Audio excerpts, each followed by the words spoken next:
And when the day of Pentecost was now come, they were all together in one place. And suddenly there came from heaven a sound as of the rushing of a mighty wind, and it filled all the house where they were sitting.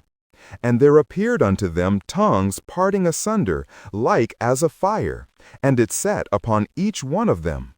And they were all filled with the Holy Spirit, and began to speak with other tongues, as the Spirit gave them utterance. This incredible passage from Acts describes the fulfillment of the promise Jesus made to his disciples. They were gathered together, waiting as he had commanded, when the Holy Spirit descended upon them. This was no quiet, subtle affair. It came with the sound of a hurricane and the sight of what looked like flames of fire resting on each person. This was the divine inauguration of the New Testament church.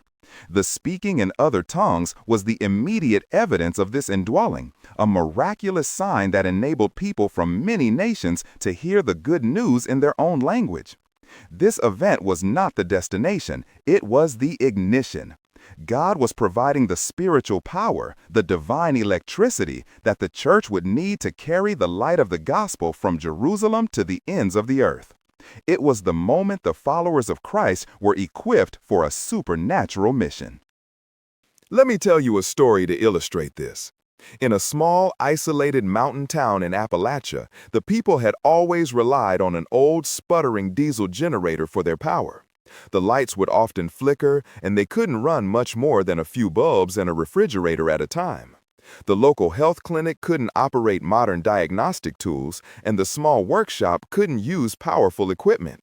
They were limited, doing the best they could with what they had. Then one day, the regional power company finished running a new high-voltage line up the mountain and installed a massive humming substation just outside of town. When they flipped the switch, everything changed. For the first time, the entire town was bathed in bright, steady light. The clinic powered up new life-saving machines. The mechanic in his workshop could now use industrial-grade welders and lifts, expanding his business and serving more people. The power wasn't just for show. It wasn't just to make the lights brighter. It was a functional, transformative force that empowered the entire community to do more, to live better, and to serve each other in ways they had only dreamed of. The power enabled their potential to become a reality. Some of the old-timers were skeptical at first, but when they saw the good it enabled, they all came to rely on that steady, empowering current.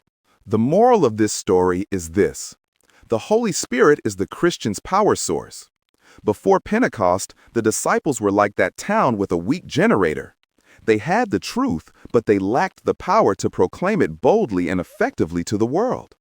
The coming of the Holy Spirit was God flipping the switch, providing the church with the divine power necessary to fulfill the Great Commission. He doesn't come simply for an emotional experience, but to empower us for the work of the gospel. As it is written, "But ye shall receive power when the Holy Spirit is come upon you, and ye shall be my witnesses both in Jerusalem and in all Judea and Samaria and unto the uttermost part of the earth." Acts 1:8 ASV.